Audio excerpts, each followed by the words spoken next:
You are listening to the Motherhood Podcast, episode number 61. I'm your host, Emily Carney. We at Motherhood believe that there's no way to be a perfect mom, but many ways to be a good one. Our content is judgment-free within the context of evidence-based research.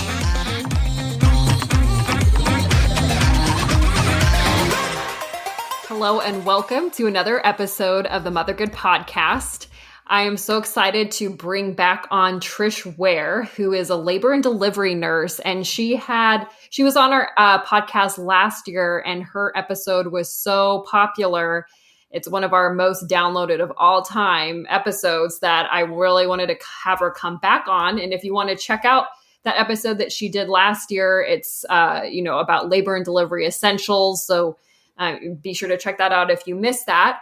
And so, Trish, thanks so much for joining us again today. I'm so excited to talk all things VBACs. We're going to talk about VBACs, a little bit about C-sections, and also fear of labor, as it pertains to VBAC. So welcome back on our show. Thank you so much for having me. I'm so excited, and I'm so humbled that the episode was so popular.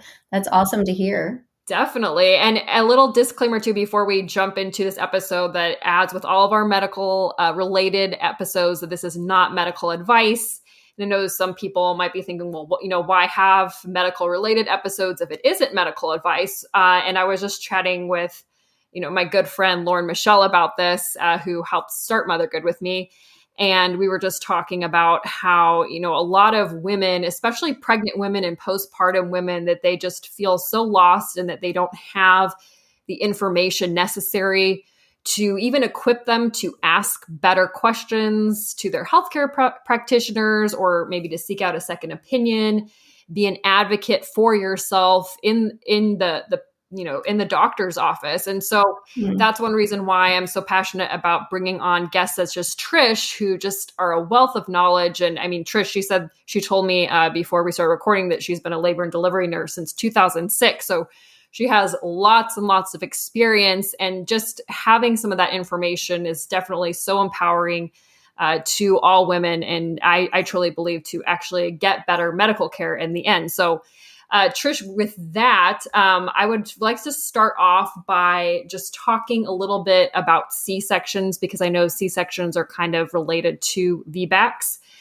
And I guess, one common question that a lot of people ask about C-sections, which to me seems so silly of a question to ask, is like, oh, why are C-sections so common? So I figured we could just start off with that basic question. Yeah, that's a good one. And I would love to know that answer as well, because actually the studies have shown that 1/3 of all births are cesareans, which, there's multiple schools of thought on why that is the case.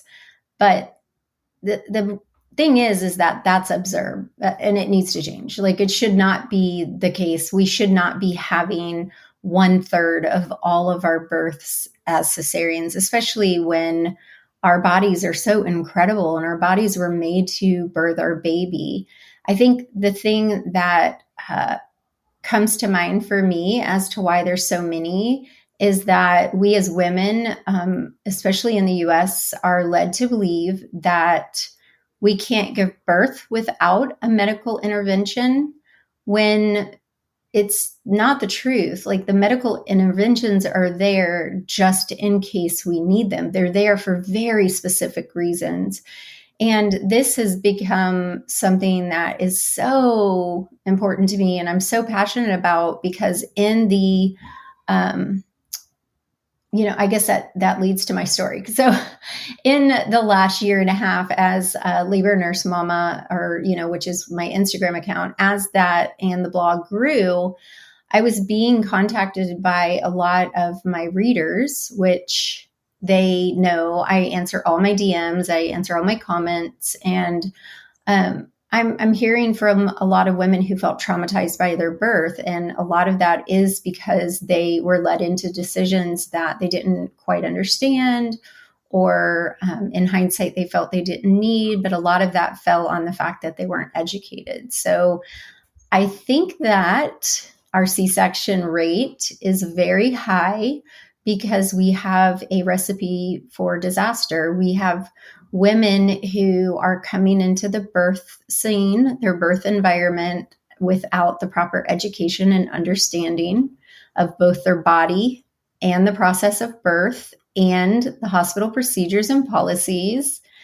And then we have providers who are used to women not really being educated or understanding the interventions that are coming into play. So they are not, there's no check system for them in some hand. Now, don't get me wrong. I'm not saying all providers are willy-nilly using interventions or, going to a cesarean.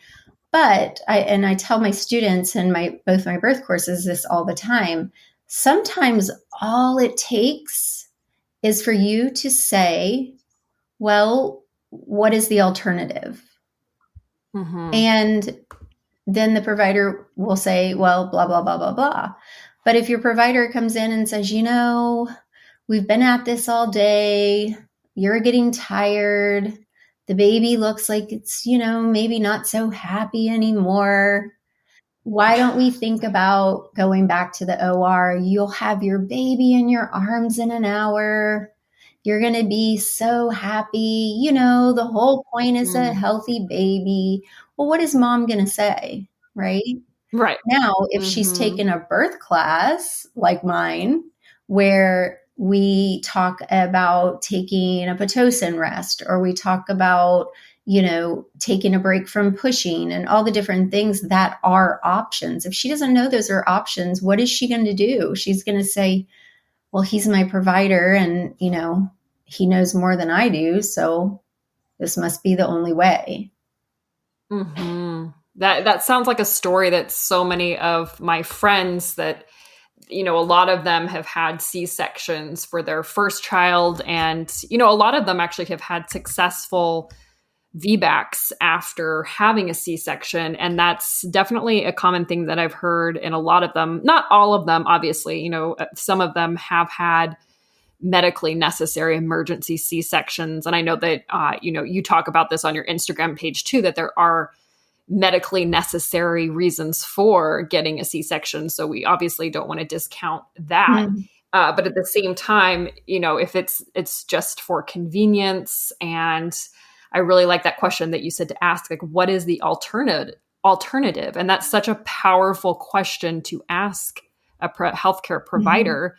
And I'm sure that you have more to say about this, but at least in my experience, I know that a lot of my girlfriends and just women that I know in general, that for some reason it's very hard for them to ask questions and to be direct in that way. And sometimes I think that it might go against a lot of women's nature, because women tend to be not as, assertive and that, not, again, I'm just generalizing.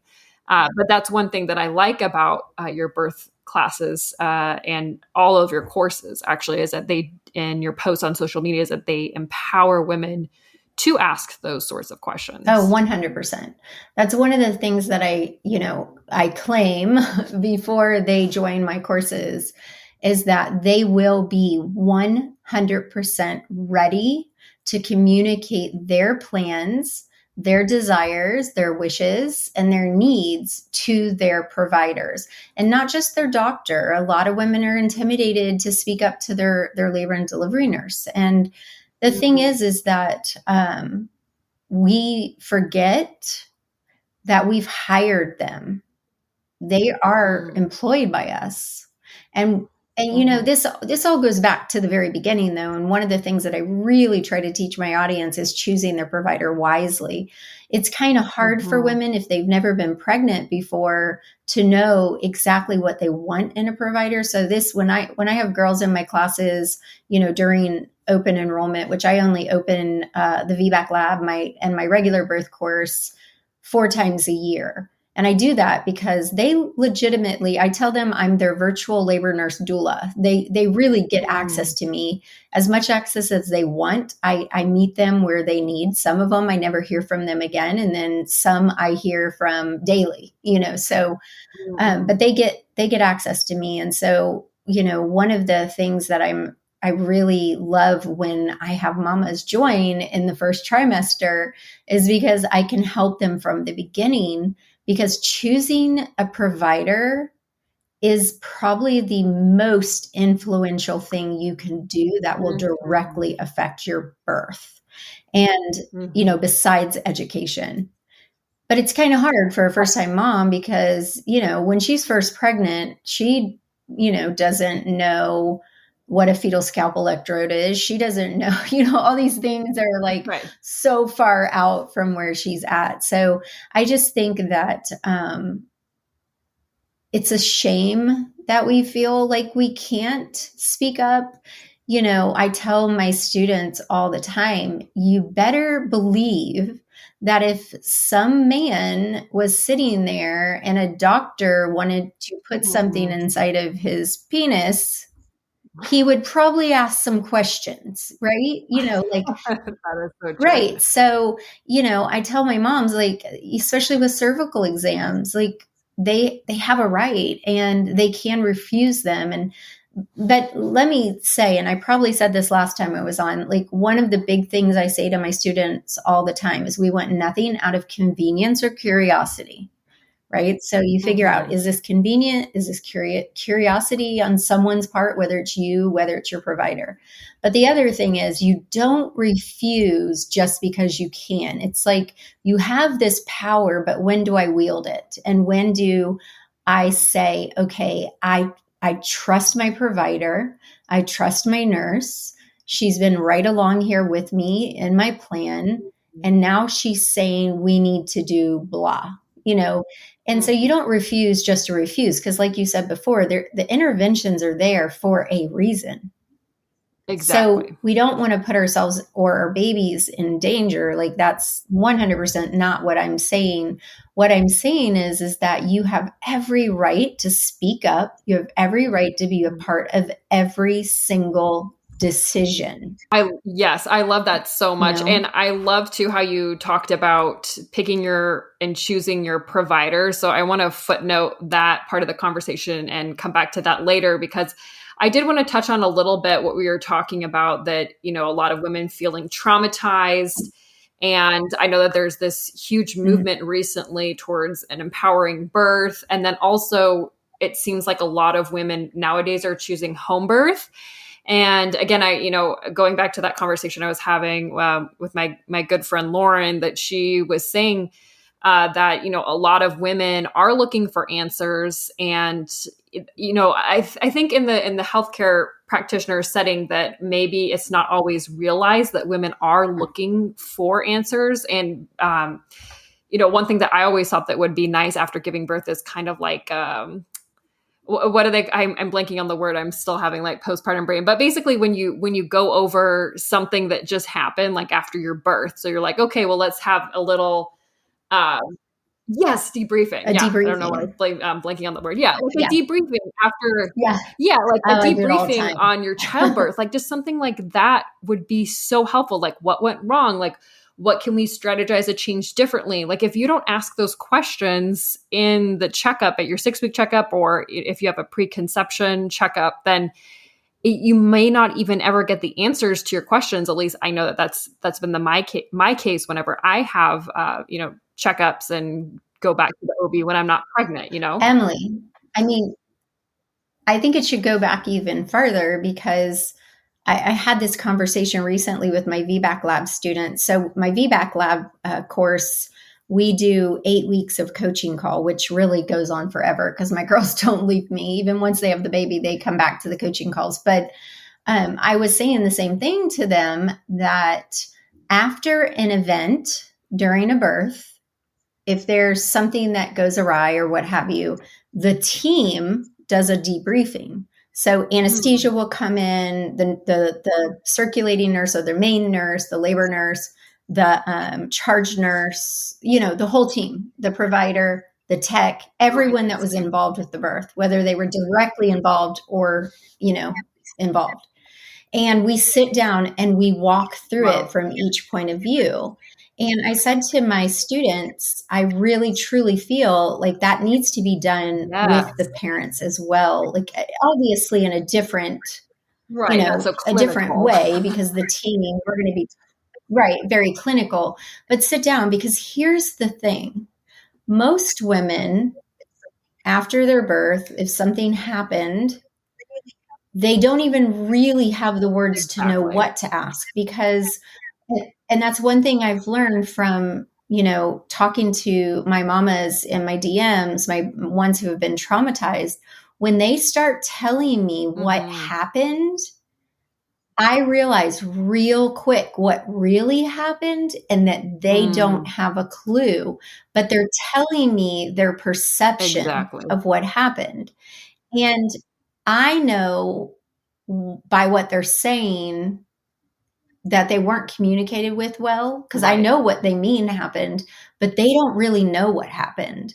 And so, how do they go to their 6-week checkup and ask the right questions, because when they haven't, no one ever stopped for a moment and really explained Mm, what was happening. And I think that's a huge failure on the healthcare, providers. There should be a moment where you go and you sit down, and that's something I definitely do with my patients, with all of mm, my labor patients. If I'm working in the day or two after their birth, I always go over to postpartum and sit down with them and like chat with them, and like we'll talk about, like, good birth, mm-hmm. difficult birth, whatever. And I'll chat with them, and then typically they'll like ask me like, "Oh, when you were doing this, like what was Mm-hmm. happening?" And then I'll explain to them or what have you. But I've definitely myself as a labor nurse learned so much just from talking to my students and my readers about what they felt traumatized them. Because here's the thing, moms that are traumatized are also traumatized by the people around them who are saying things like, well, your baby is fine. Get over it. That's so true that everyone around you has an opinion about it too. And before we move on to the VBAC section, I did want to mention too, just as a disclaimer for the women who have had cesareans, and also whether or not they were medically necessary or it was traumatic or those sorts of things. I wanted you to just briefly talk about how women can, quote, get over. I don't want to really use that. I don't know if that's necessarily the best word, but I've seen some posts that you've mentioned that, since it does feel like a failing. I know that so many women who have had C-sections, if not all of them, maybe I've met like literally one person maybe who didn't feel like it was a failure of their body. So what are some things that you tell women in order to help them mourn the delivery that they didn't have, and not to feel so bad about it? Well, that is a great question. So, one of the things that I purposed when I was creating the VBAC lab is that I have a whole module on processing your previous birth. And that, it's in the VBAC lab. I also have a section at the end of my new birth course, which is for everyone that, everyone else, whether they've had one baby or two babies, but they haven't had a cesarean. I think to embrace your new birth, you have to go back and process it. They need to have a place and a way in which they can write it all out, because a lot of them, I'm telling you, the majority of them have been told very callous statements like, Mm. your baby's healthy, your baby's fine, that's the best thing. Like, I just can't Right. even tell With you what is said to right. them. With no regard to the mental health of the Right. mom, right? Right. Exactly. And I mean, in some circumstances, it's very frightening, the situation. Some of them never even got to experience the first labor pain because maybe their baby was Mm, breech and right. they were a scheduled cesarean. Or, Mhm. maybe they had a placental issue or something where they couldn't go into labor. So not only are they grieving like the vaginal delivery, but they're also grieving like even being like, oh, is that a contraction? Is that not a contraction? Mhm. Like there's such deep levels of this. And there are moms who are, I have met some that are okay with the cesarean, and all of that. But I think the biggest thing they grieve is that feeling of they were out of control. They didn't have a choice. And then on the flip side, as they're, being, especially my students in the VBAC lab, as they process through this, and we go through and we walk through and we find their triggers. I have their partner do it with them as well. Some of them, it's certain things in the office because that's where they were when they were told suddenly that they were going to have a cesarean. Or maybe it's a mom who, she found out her blood pressure was out of control and she got sent straight to labor and delivery for a cesarean. So, the process of putting a blood pressure cuff on her is a trigger. So we walk through those triggers. I have them write out their narrative. We acknowledge it, like we pay honor to it, and then they process that so they can embrace the birth. But like one of my students said, this time around, if she decides that a cesarean is the best, no one else is going to decide it for her because of her foundation of education, because she's empowered with all of this knowledge, because knowledge is power. Then if the choice is presented to her, or it seems that this is going that way, then she knows that she did everything she could and that she knew it was 100% the best decision for her. And she felt like that in itself gives her back her power. Like her power was stripped for the first time because things were being said she didn't understand, There was just a lot going on that she didn't know. And I can guarantee you my students, they know what's going on, like from the inside out. So, I think that's the best thing that we can say to them is like, you have to stop. You have to forgive yourself. But what do you go from, where do you go from here on out? The other thing is, especially for my high risk moms that ended up having a cesarean, like I want them to pay honor to all the things they did. I mean, some of these moms, they're getting labs drawn constantly. They're having to give up portions of their life. Maybe they're on bed rest. Maybe they weren't able to have sex with their spouse or their partner. They're taking lots of medications, checking their blood sugar. There's a lot they did. So like to say like, my body failed me, they need to acknowledge and honor themselves for all the extra steps they did to protect their child. Right. And then even if you're not high risk, I mean, even just, normal pregnancy of 9 months and all the toll that it takes on your body. I mean, that's a lot too, that your body's like going through as well. And so I just love everything that you just said. And it is worth noting too, that obviously the obvious is that, there are cesareans for a reason, that it is a medically necessary, life-saving tool for both the mom and the baby. So, I'm just always balancing, because I know that, there's a lot of camps where, some people feel like all C-sections are bad, or then, some people just are like, oh, it's fine, like all the C-sections. So it's such a nuanced discussion, but I just, for those who are listening, I just don't want to lose sight of the fact that obviously it is a life-saving tool, but that, as you had mentioned, where there's 1/3 of births in the US currently are C-sections, then it's clear. And I think there's even been some medical associations too that have recognized that there are a little bit too many C-sections. And so that's where it's so important that your information and the tools that you're empowering with comes in. Well, and it's really important to note that like ACOG said, so the number one reason that first-time moms are taken back for a cesarean is labor dystocia, or something that is making your labor not progress, right? Or something that's, like putting a wrench in the wheel. And one of those is failure to progress. And ACOG is very clear about the fact that the majority of those are diagnosed incorrectly. They are not supposed to be saying failure to progress unless the mama is in active labor. Interesting. The majority of those women are not even 3 to 4 centimeters. And ACOG had, and I think in 2017, I could be wrong about the year, don't quote me, but they changed so now they're saying active labor is 6 centimeters or more. And a lot of us have known women who for a couple weeks are 4 to 5 centimeters. Like I was Right. never That that was me lucky. with my, Yeah. that was me with my first birth too. Right. So were you in labor? No. Exactly. So I tell my students, like, if they're taking you back at 3 to 4 centimeters and you're not in labor and they're saying failure to progress, it'd be like me calling my husband and saying, I need a tow truck. My car's not working. And him being like, well, did you turn it on?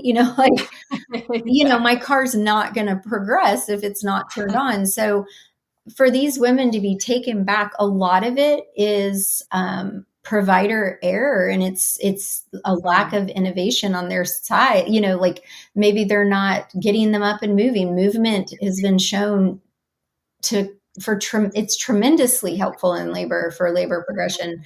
Gravity assisted positions, like all these things, like every single class, I kid you not, every class that I have a mom who tells me she went back to the OR that was pushing and the baby was not progressing. If I ask her what positions did they try, 90% of them, they were in lobotomy on their back. Wow. And it's like, really? Like, really? You can't, it's just maddening. The whole thing is maddening. And again, this is all the reasons why I've created the VBAC lab. I mean, over on Labor Nurse Mama, we are all about women being educated and empowered so that they can make the decision that they want and that's best for them. So by all means, a repeat cesarean is an option for a mom who's had a cesarean.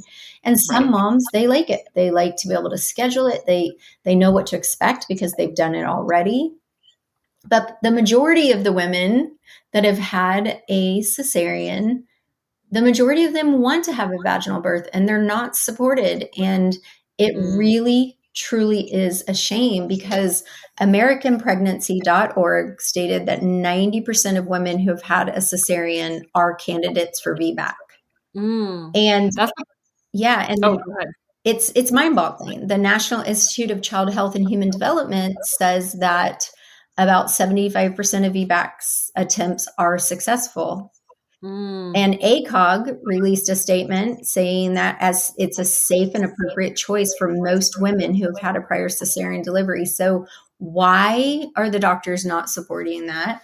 And why does every single person that my VBAC mamas know treat them like they're making this risky choice? When in all reality, if you're a candidate, the repeat cesarean is the riskier of the two choices. But they're not led to believe that. Right. Yeah, that's the perfect segue into the second section that I want to talk about, which is all about VBACs. And for anyone who's not familiar with what the term is, it stands for vaginal birth after C-section. That's right? I got that right? Okay. And then also for anyone who isn't familiar with ACOG, that's the American College of Gynecology. Yep. I'm familiar with it because I guess I'm a nerd. I just like researching those sorts of things. But if anyone's wondering, what we're referencing. So what is a VBAC? And I know that you had mentioned that 90% of women are eligible for a VBAC. So what makes a woman eligible for a VBAC? And then if a woman listening wants to know if she is a good candidate, what kind of steps can she take to find that out? So what I always like, the first thing is like, what happened the first time? Is it a repeatable or a non-repeatable event? Like, that's one of the first things that like, I always ask. So let's say you have you had a car wreck as a child and your pelvis was crushed and you have a deformity. That's repeatable. That's going to be the same no matter how many babies you have, right? So something like that would be repeatable. If you have a chronic condition, that's repeatable. If it's something that's particular to that baby, like the placenta, each placenta is different. Each placenta comes along with that particular baby. So if you had a placental issue, like maybe placenta previa or something of that effect. That's non-repeatable. If there was a cord issue and that the baby had fetal was fetal intolerance or fetal deceleration, or you had a breech baby or something that's particular to that pregnancy. Some of my moms who had preeclampsia that ended up back in the OR, they potentially could have a VBAC. It just really depends on their health during the current pregnancy, what's going on, if they develop preeclampsia again. The other thing that's really important is the incision. Now, it's not the external incision, it's the internal incision, like the one that's on the uterus. So we need to know like if it's horizontal or vertical. Now, that being said, ACOG has also said that it is,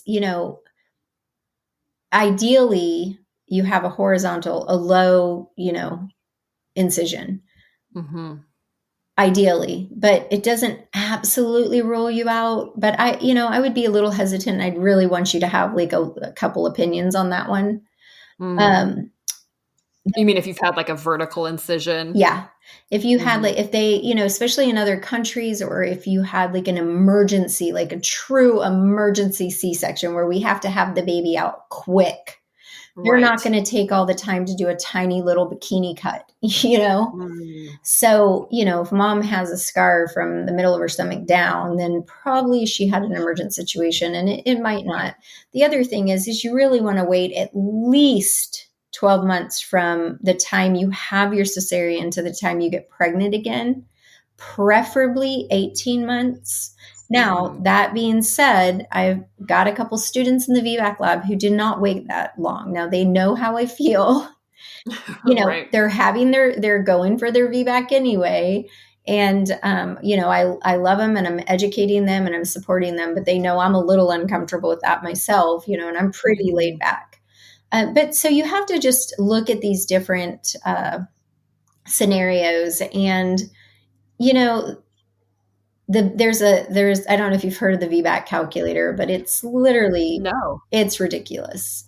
And some providers use it. And this is one thing that I teach in my classes, especially during open enrollment. I'll teach some like VBAC informative type classes.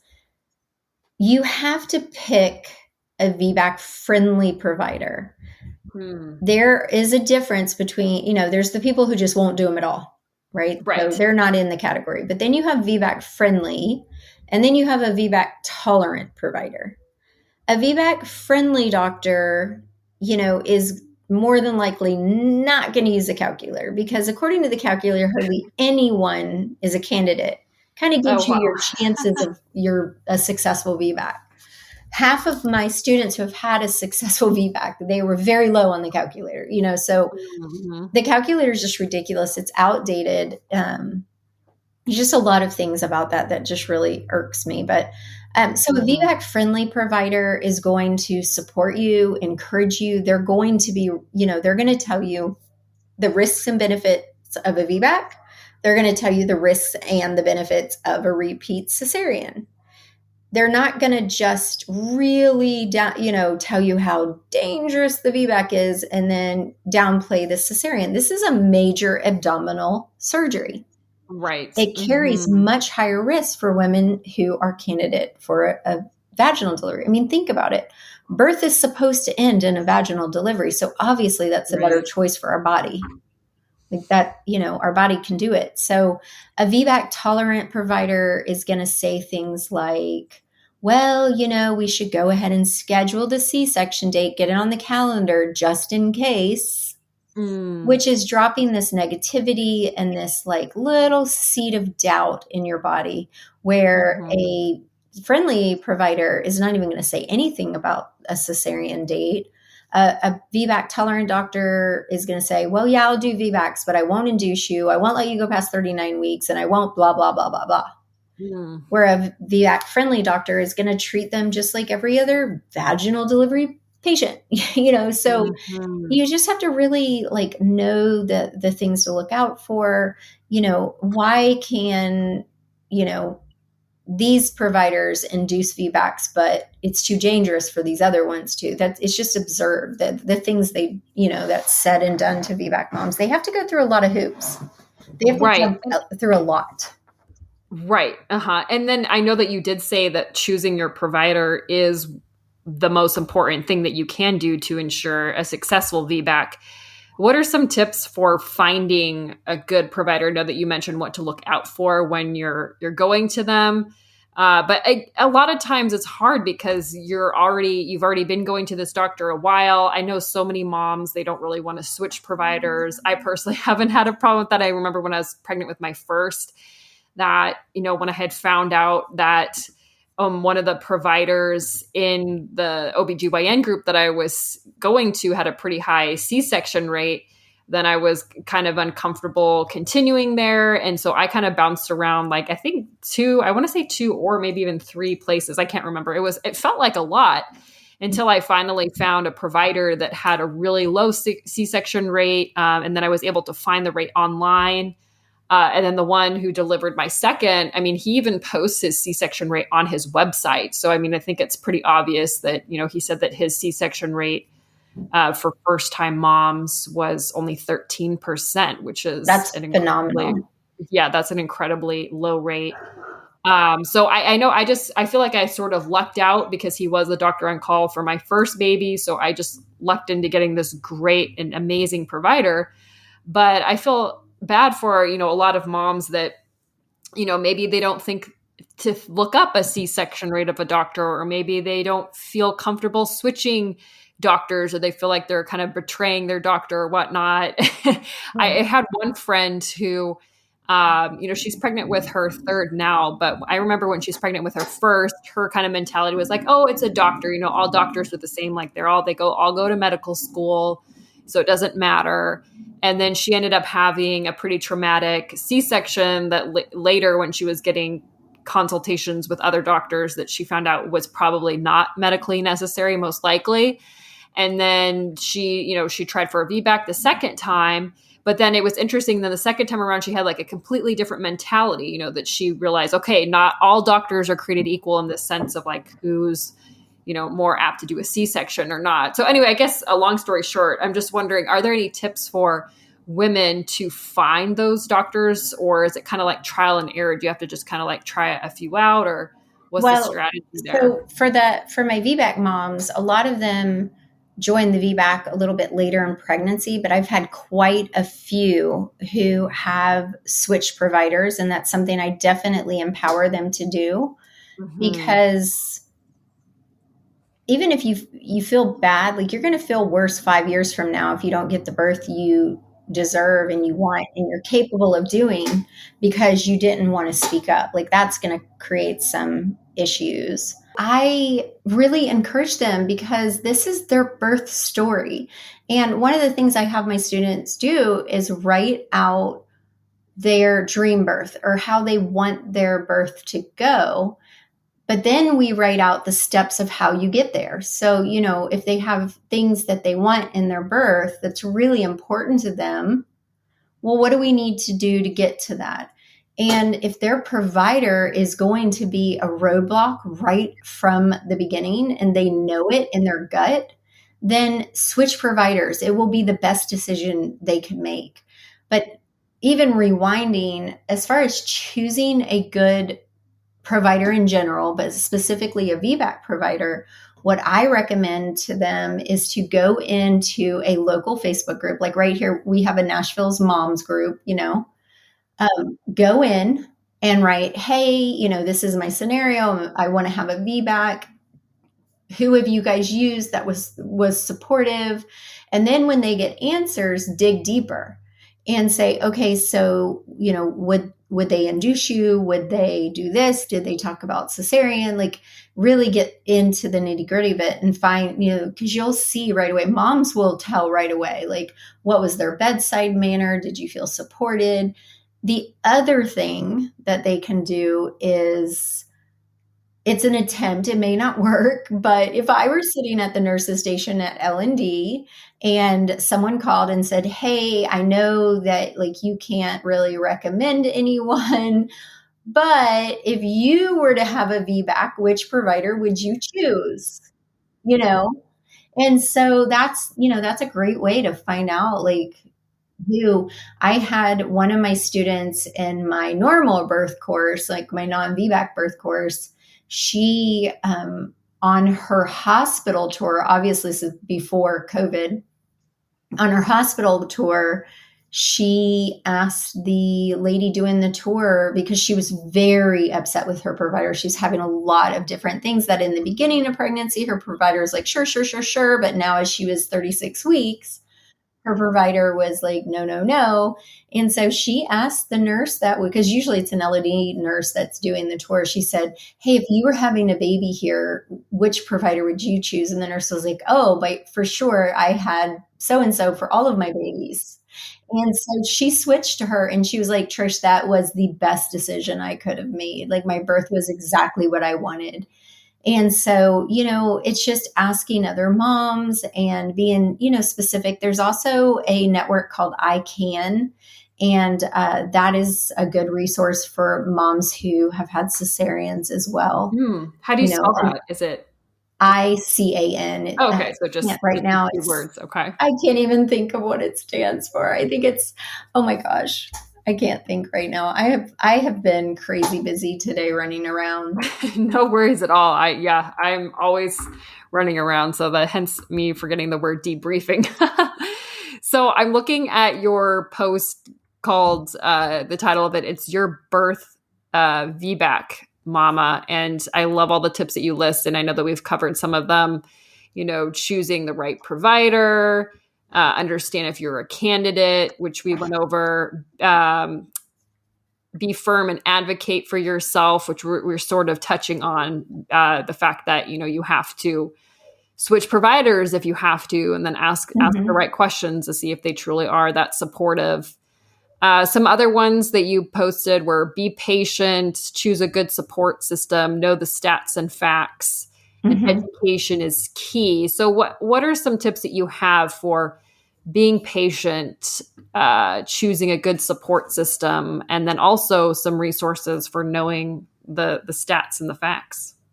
Well, so obviously the first thing I would say is the VBAC lab. It's all there for them. Like we've got 8 modules that really prepare them. When I say be patient, my VBAC moms, we want to really minimize interventions in the process of their birth.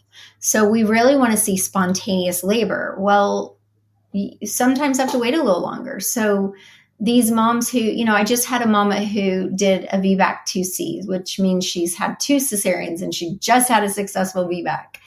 And one of the things that she had a really hard time with is that with her first two births, they were both scheduled cesareans. So there was no waiting game. There was no wondering, am I in labor? Am I not in labor? Should I go to the hospital? Should I not? When should I call my mom? When should, so they really have to have a lot of patience. The other thing is that typically we want to be as hands off on a VBAC. We want to let it progress on its own. So which obviously all birth is the same. We really should be doing the same. But especially with a VBAC, VBAC labors can be slow, and they can, they really have to have patience. They also have to have a lot of stamina because, like I said before, there's a lot of opposition and there's a lot of naysayers. I mean, random people will come out of the woodworks to inform my mamas that why are you taking such a chance when they have no education? They don't know any of it. So I have a whole section in the VBAC lab that's all about the VBAC facts and stats. So my girls can quote them to the cashier at Publix that is telling her she's making a bad decision, or Aunt Sally or whoever, And then I have a whole thing that talks about the benefits to both mom and baby. It's incredible, the benefits of having a VBAC. Obviously, our body was made to do that, so there's obviously benefits of, the hormonal surges that benefits the baby in such a way that a cesarean birth cannot. So they just really need to be as knowledgeable as possible. They need to understand interventions, understand when and why they're used, when it's appropriate, when you can say, hey, is there an alternative? Can we wait? When they, can say no to their provider, when they should, when they shouldn't. Because there's just a lot of roadblocks that get put up. And that's actually one of my lessons in the VBAC lab is common VBAC roadblocks. And, things like they're saying my baby's big, which if you follow me on Labor Nurse Mom, I have a huge soapbox that I stand on in this one. And so just knowing the stats, what does ACOG say if my baby's big? Does it mean that I can't have my VBAC? Well, ACOG says that suspected big baby alone is not an indication for an induction or a repeat cesarean. So when their provider is dropping these things and these scare tactics, they can come back with the facts. And if my girls don't know, if my students don't know what the hell the provider is saying, then I teach them to say, okay, well, show me the studies you're quoting. And sometimes that's enough, so exactly. Sometimes just them knowing that the patient is educated is enough that things change a bit, But I also teach them how to present that.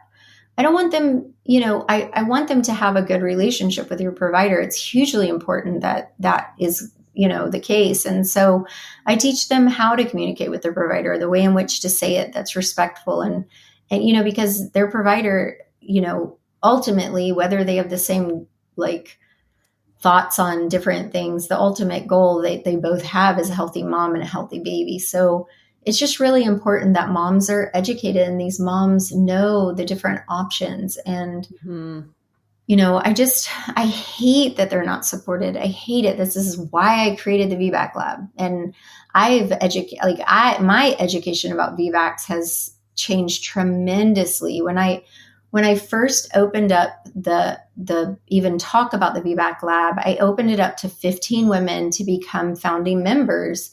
And I hadn't even created the content yet. And so I would create a module, they would do it, and then we would meet via Zoom. We called it a VBAC happy hour, which 2 of my girls weren't pregnant yet. So we were the 3 having wine. And we would, over Zoom, break the module down. I would ask them, did you understand this? What was it clear? How did you feel? What do you feel I could add more? And we really broke it apart. So this VBAC lab was created by me, but really nurtured by them. And so it's been a really interesting process. And, I've had, of my founding members, I have had, most of them have had vaginal deliveries. I've had 2 that had one that had a cesarean. The other one was just a student, not a founding member. The one was her baby was breech. There was really nothing she could do. And then the other one, she did everything she could. And in the end, she made the decision to do a repeat cesarean. And it ended up being the best decision for her. So, they need to have a solid support system, because on the daily, they are going to hear something negative. They're going to start I teach them how to flip the script of what they're telling themselves instead of being fearful. What if I can't progress this time? What if I push and the baby won't come out like last time? What if, and so we flip that script. My body's powerful. My body's incredible. I can do this. The chances of me delivering vaginally is way higher than me not. Most of the women who end up not having a successful VBAC, it's not because of uterine rupture. It's usually because of maternal exhaustion or impatience on either the provider side or mama's side. Things just aren't moving fast enough for the provider to be happy, and mom doesn't know she can say, wait.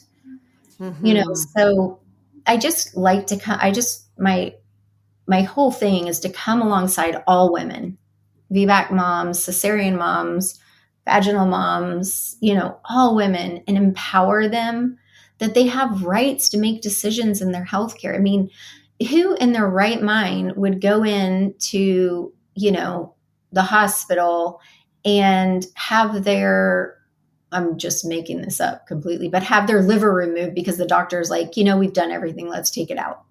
Nobody, right? You know, so that's, you know, birth is still like, you have every right. And on top of it, birth is a natural process. Like that's one thing we talk about over and over again in my birth courses.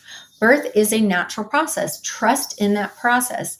I'm there, your provider's there, the interventions are all there. If the natural process needs a little help, it's not the other right way around, you know? And a lot of what you're saying is, I think a lot of the reason why so many women are still treated that way at hospitals, and I know that I just kind of lucked out because the hospital that I go to, I mean, it's one of the best in the state of California for delivering a child. But I think that a lot of the carryover of how women are treated when it comes to labor and delivery are from the time when, decades ago, when women didn't really have any rights in the labor and delivery room. I mean, I watched this Netflix series called Sex Explained, and they had an episode on childbirth. And that's what they were talking about in the episode, how, historically women just didn't really have any rights when it came to labor and delivery, that if the doctor decided, hey, I'm going to put you under, which apparently they used to do all the time under general anesthesia,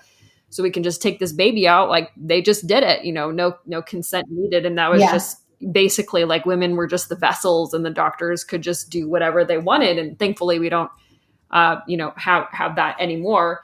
So I do think it's a carryover from how it has traditionally been. I know that we've come a long way, but we still have a long way to go. I know that you mentioned several things when you're just talking. One of them was common interventions that are used in the labor and delivery, and being educated on that. If anyone listening wants to learn more about that, obviously, they can take your birth classes. And then also on episode 45 on our podcast, you talked a lot about the common interventions. So go ahead and check out that episode. And I was wondering if you could give us a sneak peek too of maybe just like one or two stats that you talk about in your courses. And, I think one of the big ones is uterine rupture that everyone always talks about. And then also maybe you could just give us like a sneak peek, because I don't want you to give too much away because I understand it's your course, but how to phrase it, maybe like one example of how to phrase something to a provider. Well, yeah. So uterine rupture, the chances of a uterine rupture is less than 1%. That is a very low chance. Now, it is a chance, so I also teach my students the signs of uterine rupture. So I think that's important to know. And, but it is a very low chance. I can't remember the exact chance for like you and I who have never had uterine surgery, but our chance is also less than 1%. It's significantly lower, but theirs is still less than 1%. So I always try to encourage them. And, the uterine ruptures that I've seen in the hospitals when I've, been working, we have not had a loss of mom or baby. There's been some, it's scary for all of us, especially, obviously for the family, but it's a very low chance, a low risk. So when you add in whether you're a candidate or not, like you're staying down there for that low risk. Now, a mom who, maybe has not waited as long as 12 months, it's just slightly more. It's still not significantly higher, but so I guess for that's just, they have to weigh that. Like it's a very low risk. The other question that you ask about, talking to your provider, I think the main thing is making sure that you're in check. So I always tell my students, if you go to an appointment and they throw something on you that was unexpected and they want you to make a decision, let's say they're 36 weeks and their provider's like, well, let's go ahead and schedule your, say that the whole time they have no idea that their provider does not let them as a VBAC go past 39 weeks. Okay. And the provider says, oh, well, let's go ahead and schedule your cesarean at 39 and 4 because at 39 weeks, because I don't let my VBAC moms go past 39 weeks.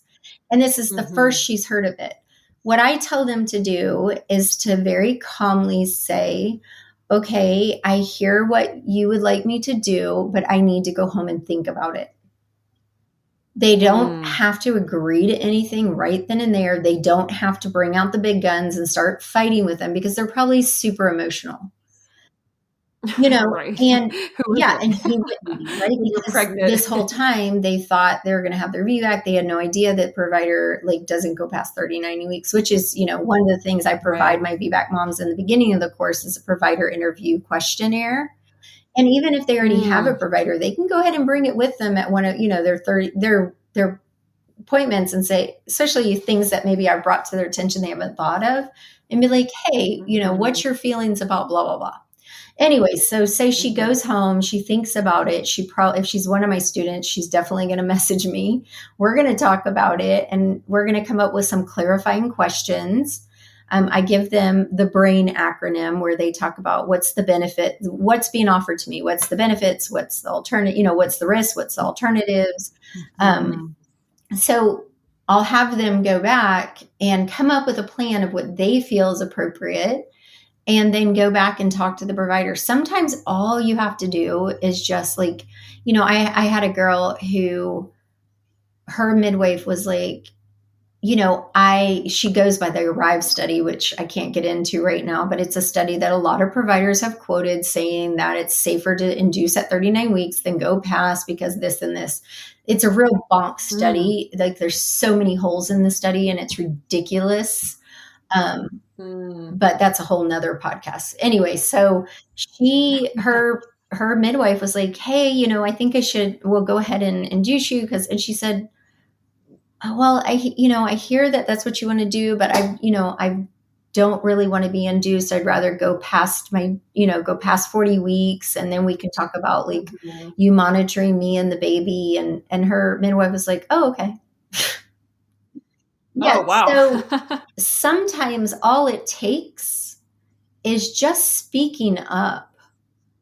And I had a VBAC student the other day that said her provider was talking to her about the stuff. And she said, she told her provider, well, inside my VBAC course, I learned blah, blah, blah. And she's like, oh, you took a class. That's awesome. Like, I'm so happy to hear so they talked about all the girl's birth plan and, she didn't want to have an IV fluids going. She just wanted to have a saline lock. And she told her provider, this is what I want, but I know that I have to stay hydrated. And I didn't want to have an IV site, but I know that, it's probably better that I do. So I don't mind having it, but I don't want IV fluids. But here's what I will do in place of that. And so I think that's a key when you talk to your provider is that you aren't just saying, I don't want it because I don't want it. You're saying like, hey, I want to talk to you about this. This is, the research I've done. This is what we've come up for our plan. And, how can we compromise with one another? I like that so much. So I know that we're running out of time. I just wanted to quickly touch on the fear of labor. And I know that I would assume the majority of women have some baseline fear of labor. I know that some women somehow have overcome that, and generally, at least from me talking to all the women that I've met, that there always is some sort of like baseline fear of labor. But specifically for VBACs, I know that you've talked about on your Instagram page that, women who are having VBACs have a very specific type of fear, and it does make it a little bit more unique. So what are some tips that you have for managing that fear? Well, the number one tip I have for them is what I have for everyone. It's replacing your fears with truth and flipping the script of what you're telling yourself on the daily. So I really teach my students, all my students. So everything I say to my VBAC moms is the same thing that I would say to any mom, because really they're just moms having a vaginal delivery, right? So their fears come in line with everyone else. Their typically main fear is a fear of ending up in a cesarean again. So the main thing that I say to all these moms, the first thing you have to do is like acknowledge the fear. Don't like stuff it down. Don't like pretend like it doesn't exist. Acknowledge it, get it out there, write it down, and then write down the truth. So, if their fear is a repeat C-section, well, I've got all these stats for them. Write them down. Like 75% of moms who attempt a VBAC are successful according to blah, 60 to 80% are successful according to blah, like write these down and like really examine their fears. Like for all my other moms, the fear is usually tearing or fear of the pain of labor, right? So I teach them how to fill up their tool belts, all of them. They need to have a very full tool belt, a labor tool belt. And that's one thing, like the fear of labor is probably my top, like, what would I say? Like, that's probably the top thing that I'm known for, is helping women flip that fear. And I can sincerely say that when I teach, I have a couple classes I teach during my open enrollments, either one of them, the regular birth course or the VBAC lab. And one of them is conquering your fears. And probably 90% of the women who come to those classes, at the very beginning, I have them give me an emoji of what they're feeling about their labor, their fear of labor, their fear of the pain of labor. And then at the end, I have them show me an emoji of how they're feeling now after the class. And probably 90% of them give me like the hands up or the strong, like muscle arm, emoji. And it really is all about us as women coming alongside them. They need to have an educational base. You need your foundation, the liner. I tell them, like, what's the difference between like a good handbag and like a cheap one?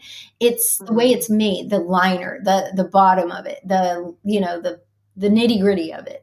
So right. The nitty gritty of your labor bag needs to be education. Like, you have to understand the physiological side of labor. Like, what is our body capable of doing? Like, we don't have to tell, like I tell my girls all the time, like, no one told you today's the day that you knit together tiny little fingers and toes. Like, your body just does it.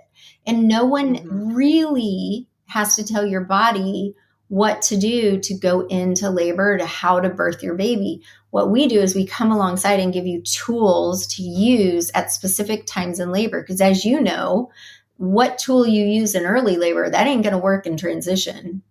So like just having a really like strong labor tool bag filled with resources, filled with support, filled with knowledge, and filled with that power that comes from being filled with knowledge is really all they need. Like I really emphasize to them that, like, I ask this in my course and in my class, like, what is the one thing that every birth needs? Like, what is the one thing that you need to have a successful birth?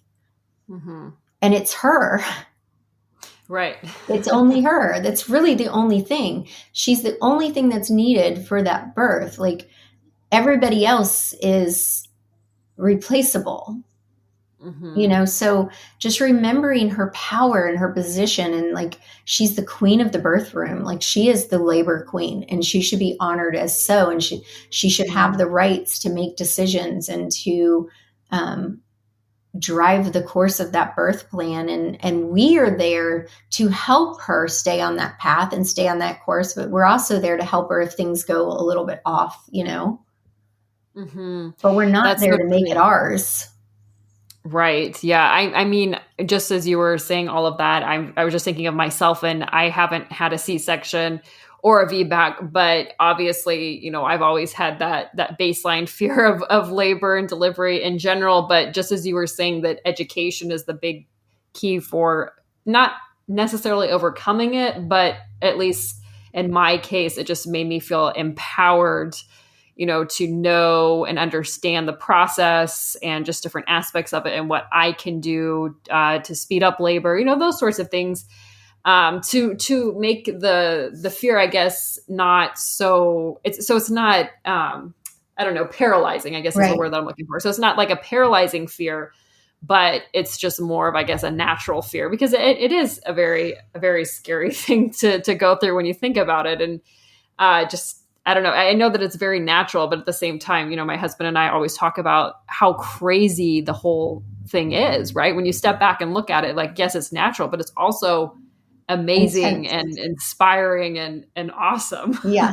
No, it is. I mean, I literally to this day, like when I am, when I'm prepping a patient or what have you, like I sometimes get choked up a little when I'm like, even from this side, because it's so incredible. It truly is. It's so incredible. And I feel like, there's definitely, there's so much our body does that to enable us to legitimately love our labor and to embrace our labor. I mean, I think it's so amazing that the exact same hormone that causes those surges of love for our babies while we're breastfeeding is the exact one that brings the pain of labor. Like, Right. So I tell my girls, like, if we can like minimize those fears that are unfounded and those fears of the unknown, like if we can get rid of like some of the fears so that, yes, you're going to have that baseline, like a little bit of anxiety and like nervousness because Right. it's something you've never done. But if we can fill all of those holes with knowledge and this empowered, like, mama bear, I'm the queen of the world, I've got this, then when that oxytocin kicks in, it is designed to do that exact thing, to make you feel powerful, to like get into the groove, to get like, all moms, like I've seen thousands of births, they all like move into this very focused world of their own, and that's just all part of the process. Our job is just in that early labor when things are a little bit like, we got to keep them moving forward. And like, that's why a good coach is so important. Right. I did want to, before we close, I did want to mention that too, that, because you were talking about education support, obviously, taking a class such as one of your classes would definitely be super, helpful and just so informative and empowering. And I know that a lot of moms have chosen when they're looking for a VBAC to either have a doula, or one of my friends, she actually found a hospital. It's sort of unique. I don't know if it's this common around the entire country, but at least in Orange County where I live, there's a hospital that has a birthing center within the hospital where there's a midwife. And instead of just having your provider come at the very end to deliver the baby, that the midwife stays with the mom the entire time. And I know that for my friend, when she was trying for a VBAC, that was the most helpful for her because she did need that encouragement. And she said that there are parts and moments during her labor where she just said, I can't do it. And then the midwife was there with her and said, yes, you can. This is a normal part of labor. Everything that's happening is completely normal. And so, at least from my friend's perspective, she said that without that support, she doesn't think that she could have had that. So again, just everything that you're saying, like the education, the support, taking the class, and maybe having a doula, or maybe going, the midwife route if there's something like that near you where it's kind of like part of a hospital in case you do need the C-section and the VBAC doesn't fail, those sorts of things. So yeah. And that's a two-part, because it is definitely been proven that a woman who has continual emotional and physical support during labor, that the chances of a successful vaginal delivery is increased, significantly. The chances of interventions are decreased. The use of interventions are decreased. The use of pain medication is decreased. There's a lot. But I always want my mamas to know, like all of them, that if you can't afford a doula, you still can have those things. And that's why, one of the reasons why I created my mini course for the support person, which if someone says to me, like, should my support person do the birth course or the support person course? I'm like, well, they should do both, but they definitely need the full course, because they need to understand the physiological side of labor. They need to understand like different ways to help her cope, and like what's going on when she hits transition, and why is she talking so crazy, and all those things. But that's one thing I was telling you at the beginning, that when I have an open enrollment for either of my courses, my students who join during the open enrollment get all of my courses. all the mini courses as well. They're made to complement the bigger courses. Mm. Because my main thing is that I want them to get the birth that they want. I want them to feel supported. And, so if they can't afford a doula, then that doesn't mean that they're, like their birth's out the window. I had 6 vaginal deliveries, all of them unmedicated, and I did not have a doula. So it's very doable, but support is huge for labor. So that's one thing in my support course. Like like I said, I've done thousands of deliveries over my course of my career, and a lot, I hate to say it, but a lot of the coaches and support people that come into the room with my patients, before COVID, usually I'd have like 3 or 4 family members in there, right? And the majority of them are not paying one bit of attention to her. Wow. And they, that's something I emphasize throughout the support person course and inside our communities, is that this is not a time for them to be checking their Instagram or chatting with family members. They don't need to be updating everyone. Their main goal is to have their eyes and hands on mom as much as she needs it. Right. So continual support is huge. Yes. Yeah. And spouses, I'm glad that you mentioned that too, that, partners or, I know some people who have chosen their mom to be there, whoever you choose to be your support person. Yeah, definitely. I didn't have a doula either. So it's, obviously just having that support there is so important as well. So yeah. Well, gosh, thank you so much, Trish, for coming on our show again. If anyone listening missed the first episode with Trish, be sure and check it out. Episode 45, one of our most downloaded episodes of all time. I'm sure this one will be up there as well. And I really appreciate it so much, Trish. So for anyone listening, how can they find you online? And also if they wanted to take some of your classes, how can they do that? Sure. So the best way and the place where I probably post the most of my schedule is on Instagram.